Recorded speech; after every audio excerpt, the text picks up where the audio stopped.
Washington-grown cherries are one of my favorite treats during the summer. But did you know that there are a ton of different varieties? How many different varieties of cherries can you name? So we grow Tieton, Santina, Black Pearl, Skeena, Sweetheart, Rainiers, Arrondo Rubies, Bings. Here at Gregg's Farms in Arrondo, John Gregg's is continuing a family legacy of growing incredible cherries of all different types. There's a lot of pressure and there's not a lot of farms that are 5th generation. It's a long time. So that was your great-grandfather?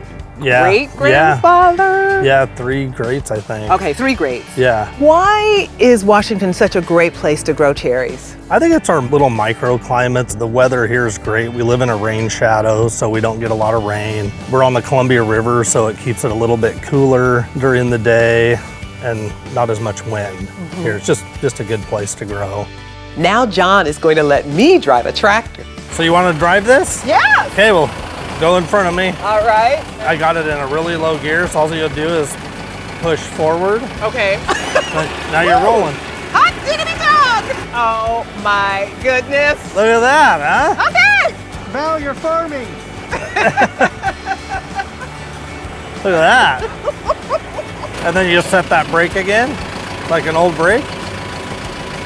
Easy peasy. Now I'm following the cherries to the packing shed. Ray Schmitten is the CEO and president of Bluebirds Inc., who works with Washington cherry growers to pack these fresh cherries. The way we packed 40 years ago was in a 40-pound box, 44-pound box, something like that. We called it a bushel box. We'd send it to the retailer and they would figure out what to do with it, right? They had professionals, right? They had people that knew how to handle the fruit. Right, they'd stage the fruit. Right, as time has gone on, it's become more apparent that the consumer wants something a little handier and the retailer wants to use less people in the store, right? So we've gone from 44-pound boxes to 2 and 3 and 4-pound bags. So it's changed. It's changed the way we do things. But one thing that hasn't changed is how fresh these cherries really are. They'll go right from the orchard into a semi-truck that is cold.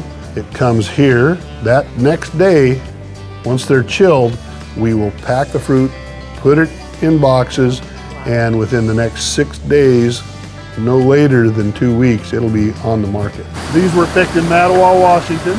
So they go into a chlorine bath. Oh, okay. So they still have their leaves and all the extra stuff on them. The pickers will pick them and they'll end up with several cherries on one.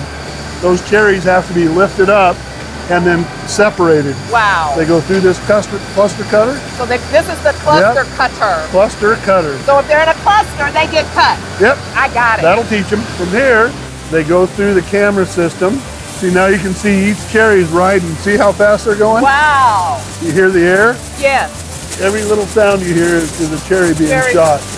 Into an appropriate bin, size bin. Right. We're packing both red cherries and Rainiers here today. It's just mesmerizing. Yeah, they're gorgeous. Stems are good. See, the stems are nice and green. That tells you they're fresh. It's an exciting time of the year for all of us. Oh my God. But it's so intense. It is very intense. So these are cherries that were picked when then? Yesterday. They were picked yesterday, and so they're being processed today and boxed. Yep. And they'll go out then tomorrow. Yeah.